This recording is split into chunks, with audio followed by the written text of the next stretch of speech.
that this is what Nigerians entirely believe. I'm not saying that because Mm-hmm. Nigerians believe that we're not going to have ministers like Okonjo Iweala. We're not going to have women in power and position like we had as of the government when I was in Nigeria. Right. So, Leeda, I'm happy that you mentioned all of that because, I mean, it's clear that you're providing different perspectives from, I guess, those who have been living in Nigeria, have been very much again to that system, and you who obviously, you spent your developmental years there, but then you came here and had the opportunity to be exposed to a different, maybe type side of life. So, would you say that your experience was similar to others from the diaspora who had gone home to do youth service? Just if you can briefly answer that. I would definitely say yes because I had a lot of friends. I met because when you go to Nigeria, that's when you realize that there's a unity in diaspora. Because so I met people who came from far and wide and from different countries at the time. So we kind of shared very similar views, and we kind of again, like minds always connect. So I connected a lot of people who shared a lot of my views, and and we sometimes I met somebody who is like she's now like she's I don't have a best friend, but she's very close to that. She was always at my house, and we were always when we get frustrated, we come out here and we just we talk each other out, and we just come to me and and tell me what is frustrating her, and then if I also the same thing, and so yeah, there's a lot of like minds who also believe, and they're also good. There are also a lot of Nigerians who also saw things from my point of view and who said yes, we need to change these things. And I don't want this interview or this conversation to be like should the change agents should come from the US or should come from this. That's not what I think it should be, and that's not what I'm trying to get it to be. I don't want it to have that sense of people in Nigeria are not able to create the change they need until somebody comes from the outside. So I did not come from there. I wanted to be from the inside. So that's the way I always dealt with it. Right. That's a very powerful point because I think, just like you said earlier, the most important thing is for us, those of us in the diaspora who've had these opportunities to bring it back and share it back home, not just because we think that we're better, but we see that things are not working the way they should be working in our home countries. And if we have a solution, it should come from us, not from a European or Asian or any other outside external factor. So just kind of run up a little bit. I know earlier you were saying a lot of the organizations, they don't use corpers to their full capacity. Like, they wanted you to do typing and some kind of basic things that anyone can do, not a person who has, your type of experience. And you felt like they kind of, maybe they were trying to like maybe undermine, you as an individual and like your capabilities and your service and everything. So what would you say, like what would it take for these organizations to take corpers more seriously? And would you say that youth service is still necessary? Well, Nigeria, unfortunately, Nigeria has a challenge where people who are grown adults are still not considered to be grown. So you can see that even our president, as we speak, is a man who is really an old man. Not anything against old people, but you can see that Nigeria is a place where youth is taken as a learning process. So youth are not given, even in our government and our policies, you see that youth are just being used as SAs, as special assistance offices. Nobody is, kind of electing or giving responsibilities to youths like it should be. And so the mindset, the problem with Nigerian mindset is that the people who have the economics are the older folks, and then people who are looking to get the economy are the younger folks. And so they have to answer to these older folks. They have to depend on these older folks. So one of the shocking experience that I had in Nigeria is that I went back to Nigeria and I saw people who were even older than me and still talking about who their father is in the society and everything they did surrounded around what their father can do for them. There are people who didn't have independent minds, people who their parents were paying for their weddings, they were still in their parents' house, because of the opportunity in Nigeria is very limited. So you cannot, it's very hard to even get gainfully employed. So the people don't have that economic power, and a lot of youth and that also don't have that sense of responsibility like you and I have in the U.S. or in other countries where you don't have to listen to your parents because you can go ahead and get a job. You can, so your relationship with parents is not, or your relationship with society is not because of what the society is giving back to you. It's because you can also get whatever your parents are giving to you, you can also get it for yourself. So we don't have a community or society that's served like in Nigeria. So a lot of youth are still undermined and still in their own mindset, still consider themselves really young and still don't know that they have the ability to be part of nation building. They still think they need to be followers. They still think they have to be disciples. There's an urge for discipleship even at 35. There's an urge for, like if I wanted to go to politics in Nigeria now, I'm considered relatively young for politics. But this is not the right thing. This is not the way the society should be set up. This is now that I have the energy. This is now that I have the strength. This is now that I'm intellectually sound. I'm vibrant. I can do the run around. I can talk to people. I can be in China today and I can be in the US tomorrow with not less, I can work on less than 5 hours sleep and those kind of things. Now I have the alertness. I understand the way the world works. You see what I'm saying? But in Nigeria, I'm relatively, people will say, oh, he's a young man. You can't give him that kind of reality. You see what I'm saying? So that's the problem that the youths have in Nigeria. And that's the problem that needs to be addressed. And that also falls into the mindset of a lot of youth corpers. And so and also our school system doesn't also give you an experience. What they teach you in the school system is theories. They don't get a lot of practical experiences. They don't get a lot of practical knowledge that can help them navigate through the real challenges of our society. So because of that, it's kind of hard, and that's why when someone like me who goes to do NYSC, I go in there, and people were really surprised. Why they push you in this thing? Just go there, and all you're doing is just typing and moving on with your life. Why do you care about doing all that? Why do you care? Why are you bothering yourself? I would jump on it. People told me they would jump on that opportunity that I had because I didn't have to do nothing. You see what I'm saying? But typing. So, and I got that challenge too because, again, I got that challenge because when I also got into to where I was working, I wanted to get involved. I asked questions. Mm-hmm. I didn't just sit out there and just, I asked questions. I had conversations because I'm a human being. I think, and it's not rocket science. It's not like we're talking about doing a surgery when I have no surgery skills. But Leeda, you're bringing up some really good points. I think for many of us back home, and of course it's easy for us to say that because we have the privilege of having this experience on another side of life. But I think for many people back home, and like you said, those who are even in their 30s and beyond, they're still seeing themselves as youth or as young people. They're so used to not questioning things.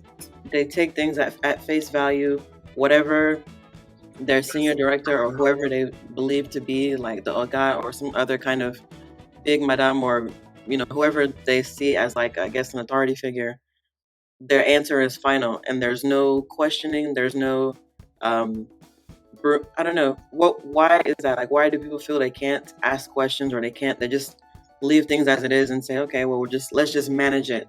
Like this idea of managing life, like how can we get beyond that? Because the truth in Nigeria is that there's a lot of management. People have to manage, people have to survive, people have to navigate through this hardship, this hopelessness. This, the sad reality of Nigeria is that a lot of people don't feel empowered to be part of the nation building process. A lot of people don't feel like they have a say in how Nigeria is too large, how the immediate community should work. So I'll give you an example. So there's a friend of mine that I was talking to. Well, she's not a friend, but I'll just call her a friend. So she was complaining and telling me how they haven't had power in her area for about 4 years now, and she is in a school community. She lives in a school community. So I said to her, how are you in a school community and in a university community, as she lives, and you don't have power? She said, well, that the students have generator or whatever that's turned on for them, whatever however she says, but in their section there's no power. So I said, okay, why don't you just go and meet the VC who is in charge of the school and get an appointment with the VC and explain to the VC that for over 4 years you guys haven't had power and what can be done about it. Set up a meeting, go to the office and say you want to see the VC. And she looked at me like I was crazy, like I was talking something that is clearly, She said that, well, people who are supposed to go and meet the VC have not gone. How can she, another person, go and meet the VC? I said, you're a member of that community and you not having power affects you. The VC is not going to swallow you. What's going to happen is that they might not let you see the VC. But if you hang out there long enough, you will see the VC. If you hang out long enough, you will see the VC. And what is that? She's like, what? She can't even imagine herself having a meeting with a VC. A VC is a human being. A VC is not, a VC is just a vice chancellor.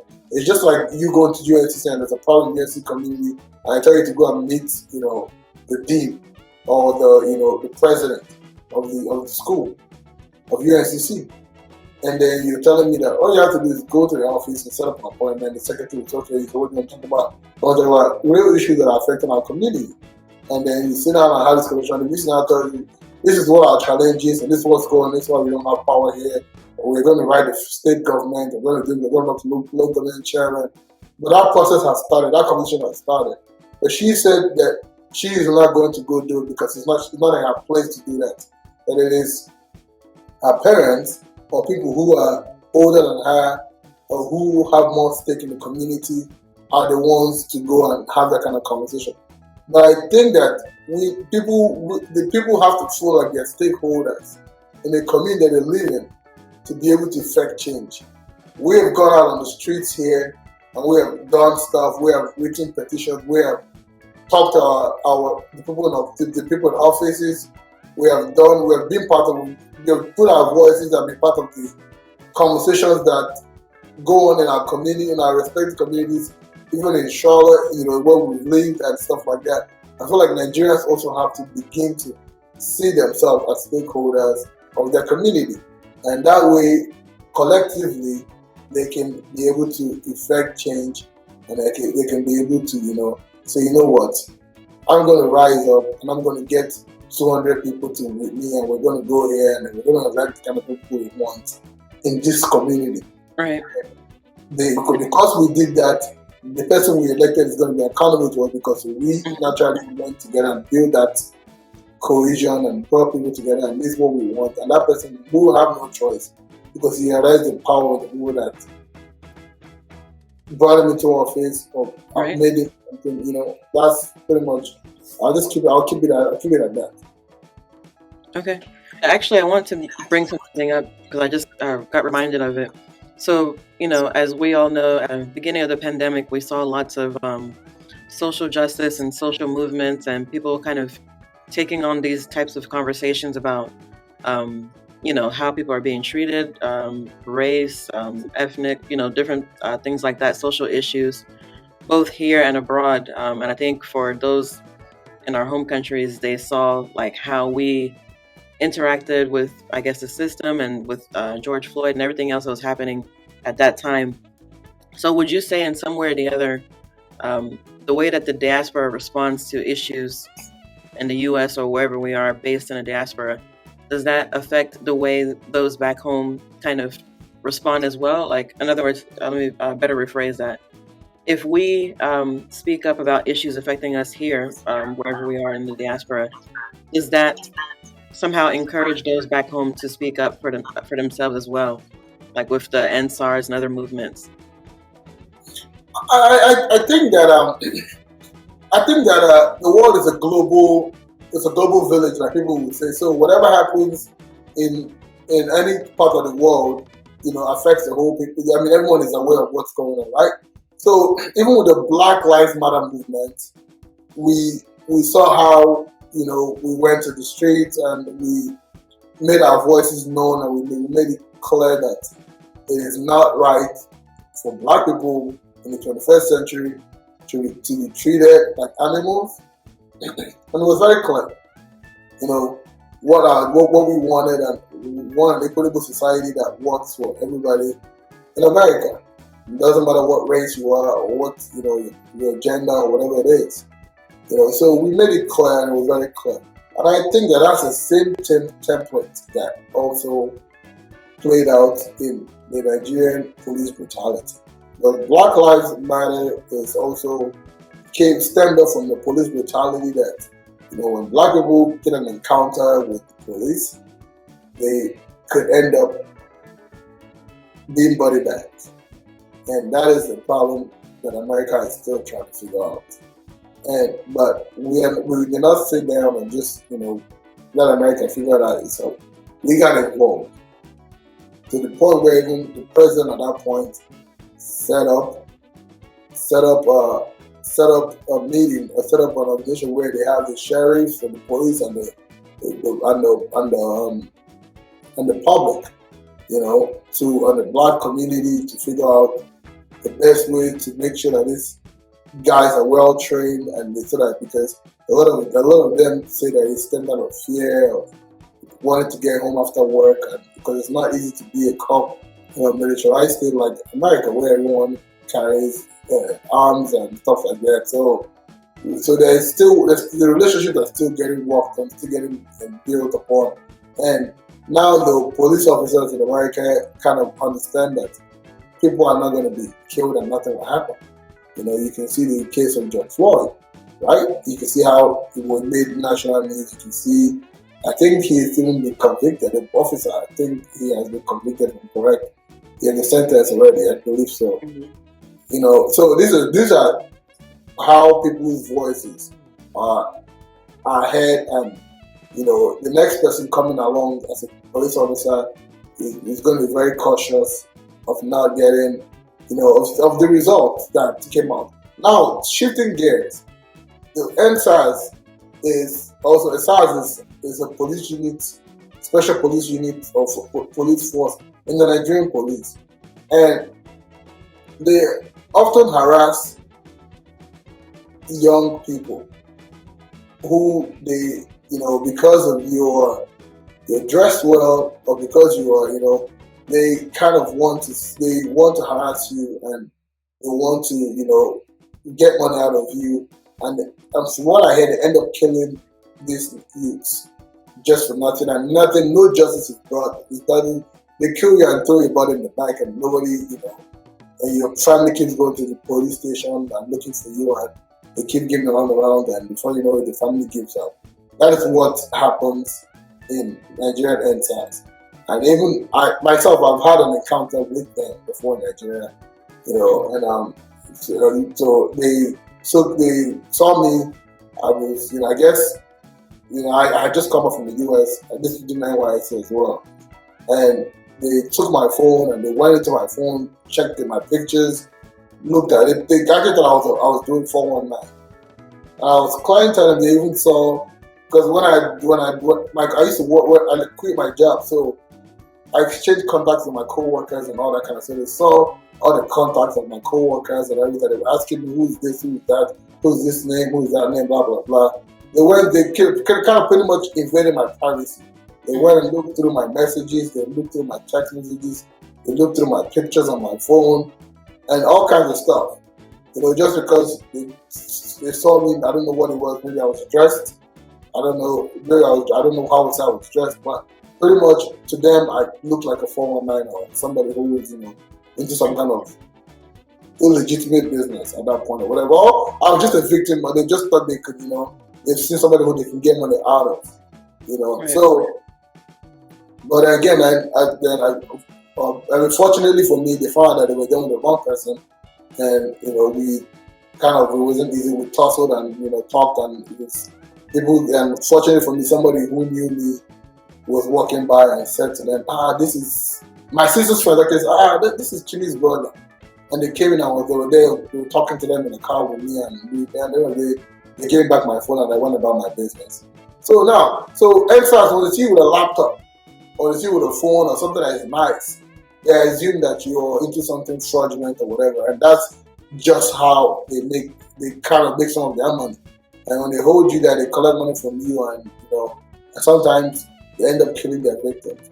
So, but the important thing to remember is that the reason why NSAS was successful was that it was a coalition of Nigerians in diaspora in Nigeria who were doing the food soldiers in Nigeria who were doing the work and protesting.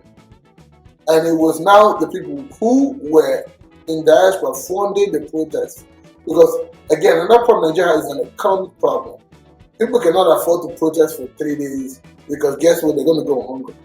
But in diaspora, we were sending money to the people on the ground protesting.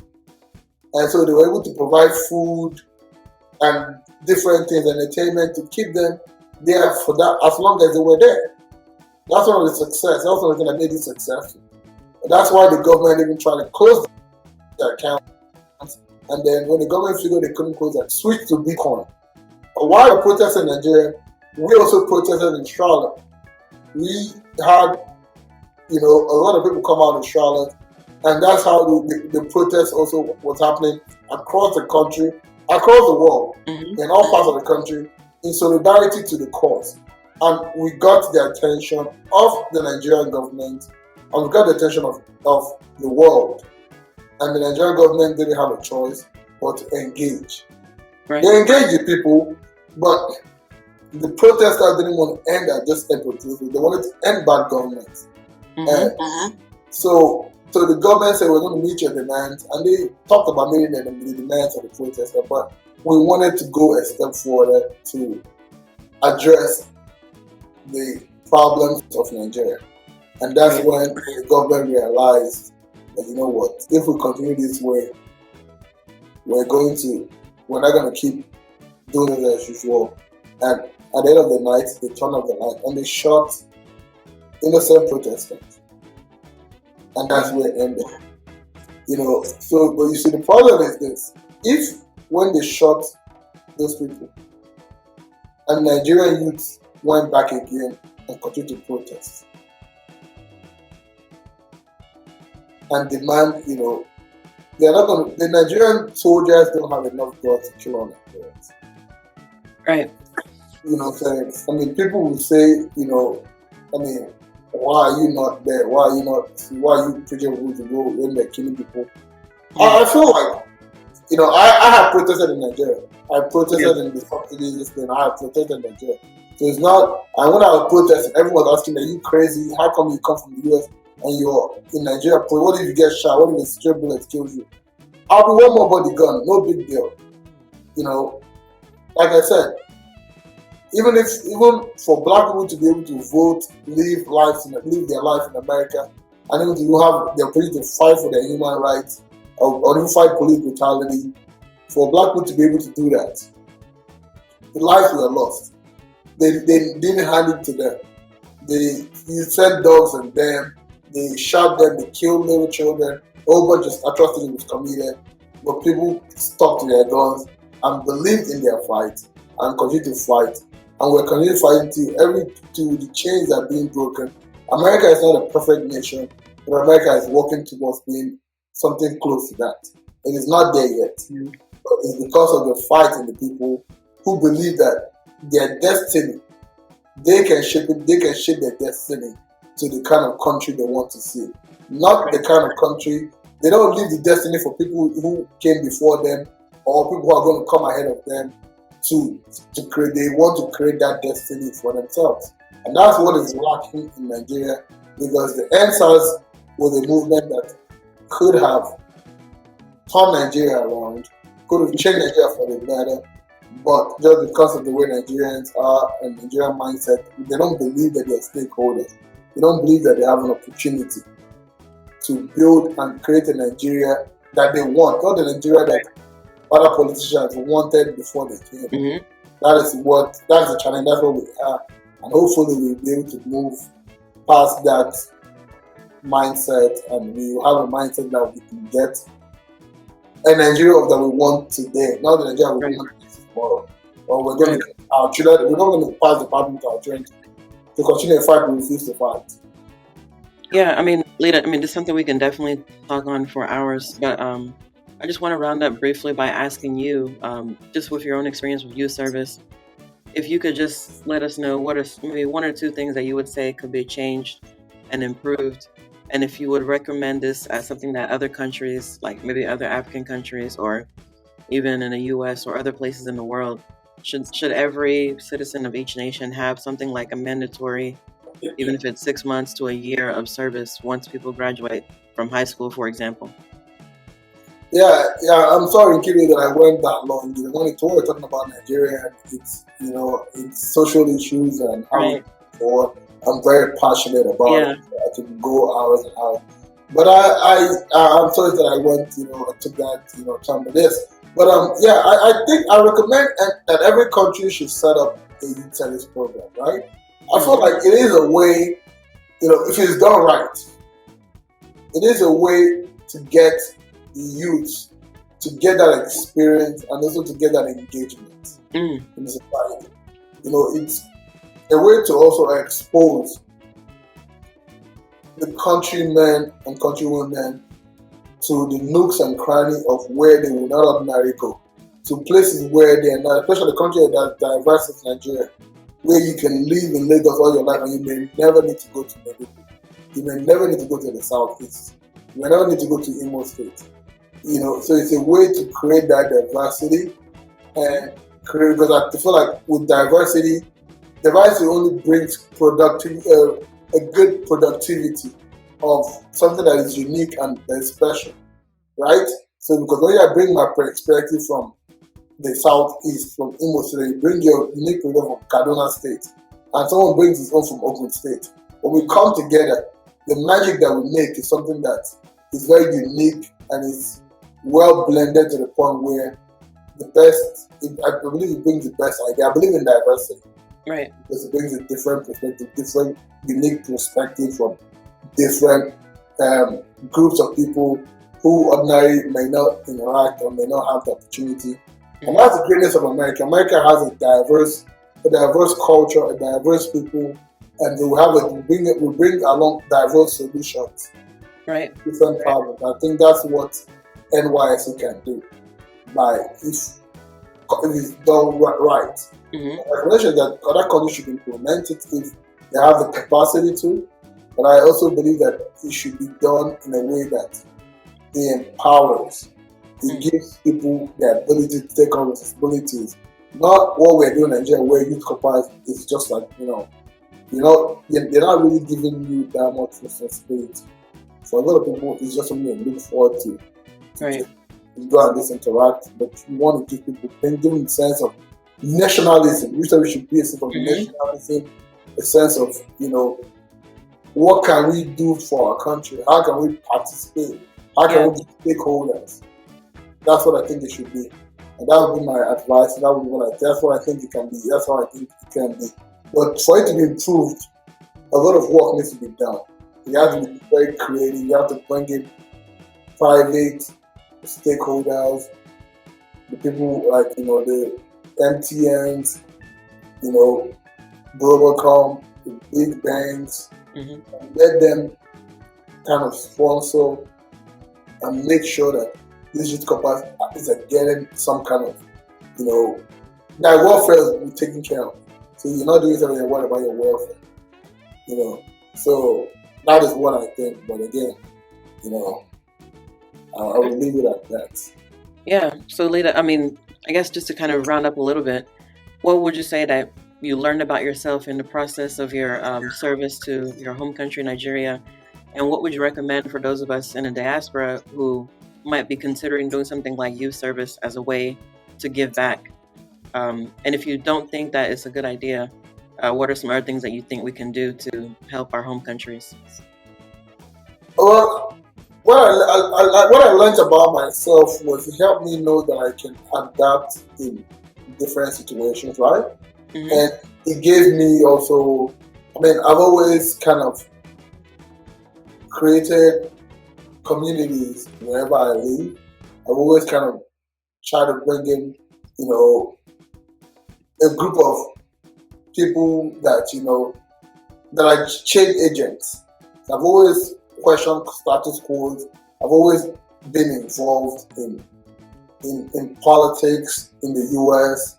I've always engaged, I've always applied myself, whether I was in the student government in college, whether I was in local elections in my community, whether I was campaigning for presidents, for government, but for politicians in the US, when I was that, but I always found a way to get involved. Now, Nigeria taught me that, because I came in with that mindset, but Nigeria taught me that in as much as you are having this conversation on a higher level in the US, when you come to Nigeria, it probably is going to be difficult for you to have that kind of conversation at a higher level, from a higher level point of view. Because even though you're talking, the person you're talking to is not really taking you seriously because they don't see you as a stakeholder. They don't see you that you have the capacity to make impact because of where you are, So I had to figure out, I had to learn how to navigate that challenge so that I can be able to effect the kind of change that I wanted to. And I was very successful at that. And he also earned me a First Lady's Peace Ambassadorship. So I'm actually the First Lady, actually earned the position of a Peace Ambassador for the First Lady's Peace, African Peace Mission.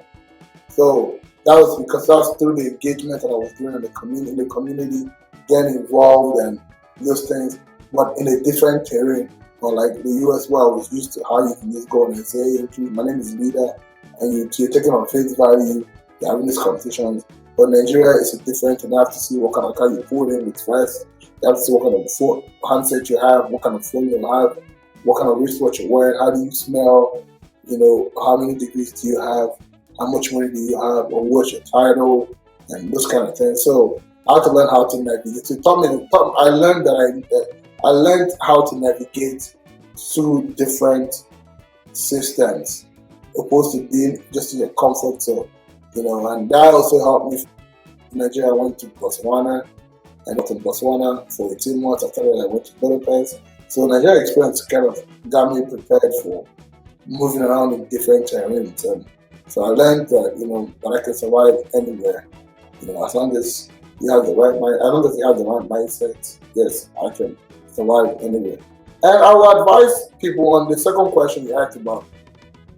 I would definitely recommend NYSC to diasporas who want to go back to their country and who are looking for how to get involved. I feel like NYSC is the easiest way and the best platform for you to go into Nigeria and understand Nigeria. It's a free lesson. Well, it's not free because it's not free for you. It's a lesson. It's a good teacher of what Nigeria represents or what Nigeria truly is. Because that's where you see the kind of youth Nigeria is bringing out from their universities. That's where you see the mindsets of people. That's where you see Nigeria at its naked self. And that's a reflection of what Nigeria really will be and what Nigeria is. So I would recommend that you go there. But also, if you want to give back to your community, I don't think it just stops and just go and do NYSC. I think that you have to figure out what Nigeria is a large elephant. So you have to figure out what point and what capacity do you have. What do you like to do? So Nigeria has several problems. Nigeria has educational problems. Nigeria has security issues. Nigeria has high debt mortality rates. Nigeria has a whole, we can go on. Nigeria has an infrastructural problem. Nigeria has a people problem too. Nigeria has a high human capital problem. So, and if you look at the world, it's not even natural resources that rule the world, right? Human capital. How do you make a people employable? How do you make a people be able to give back to the community or build a community that can thrive? How are people impactful? How can you give people, how can you create a productive population? And that's one of the challenges that Nigeria has, even in her civil service, in her employment, in her market. A lot of people are probably not employable because of the kind of trainings they have. So there's so many ways you can go back and give back. You can start with, healthcare. You can start with, building capacity of people, training people, getting them job ready, mindset training, a whole bunch of stuff. So it's a big elephant. You just have to choose what part you want to deal with. But you just have to keep in mind that you're going to face the harsher resistance you have. But don't focus on the people, focus on why you're doing it, and then you can go far. But if you focus on the people are going to be very, very rude. They might even try to take advantage of you. They might even try to make money out of you, because Nigeria, again, if you bring an idea to somebody, they're not looking at the idea as far as what the idea represents. They're probably looking at it from a stomach infrastructure point of view. What would this your idea bring into my pocket? And that's the way people are. That's the way people are wired to think, because again, a lot of people don't work for them. They don't work for themselves. They don't work to build national wealth. They're working to build their own economy, because nothing is guaranteed in Nigeria. So I would say to you and to anybody who wants to, don't focus on the people in terms of if you're looking for appreciation, or you should just focus on why you're doing it, because you're going to be checked, tested, you're going to be challenged, and you're going to be resisted. Because this is a country where you say, you know what, I'm going to help build lights here on this street. I'm going to help fix this road. I'm going to help build this school. The principal of the school is going to say, no, you're not going to do this unless you give me 50,000 naira. I'm just throwing out the money. If you don't give him that X amount of money he's asking for, he's not going to, it will be in your road, it will be in your way. It's going to be a stumbling block, and that project will never see the light of the day. That is the unfortunate reality of Nigeria. Very unfortunate. Everybody wants their own at that moment, so you have to learn, and you have to be able to play ball. Well, thank you so much for giving us lots of perspectives, and I really hope that we can continue this conversation, just kind of talking more about all different things that are going on back home and how we can, in our own ways, help those situations. So just to round up, if you have any final thoughts for the listeners and for the viewers, how they can either support anything that you're working on or anything that you're passionate about, and how they can connect with you. Well, you can connect with me I'm on Facebook. Nwafor Leeda, everyone. It's my name on Facebook, and on Instagram, Instagram. I'm also on Twitter. I believe it's Instagram as well, or the double point. I'm not exactly sure one of the two, but you can see my name on there. So you can connect with me.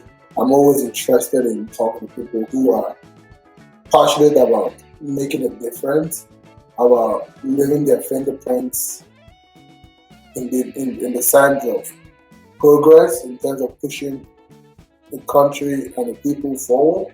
So I'm always interested in having those conversations. I'm always interested in collaborating.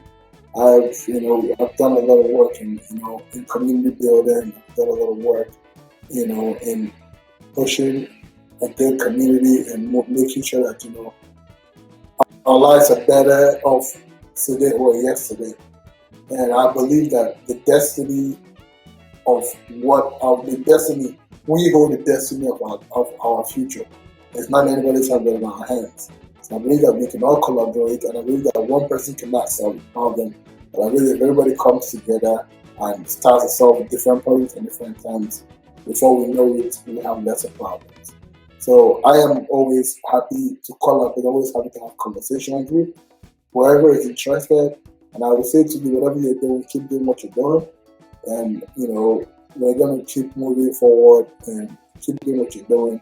And hopefully you're going to connect and find the right people who will move whatever you're trying to do. And that's what I would say. And I definitely thank you for everything that you do in building the future of Africa. And this kind of conversations truly play a lot of impact in in building the human capital, in building the mindset. What I mean human capital, I talk about the mindset of the people. And this conversation that we have will definitely contribute to the national conversation of where we want to go and where we are as a people and how far we can go and what is the way forward. Those are the conversations that we continue to have, and your platform is one of these platforms that have continued to push the agenda to liberate the black mind, the black child, the black woman, and the black man. So I'm truly grateful for what you do, and I am happy that we had this conversation today. And hopefully we'll have more conversations. And you can always call upon me whenever you need me. I'm at your service, and we'll continue to work together to make it happen.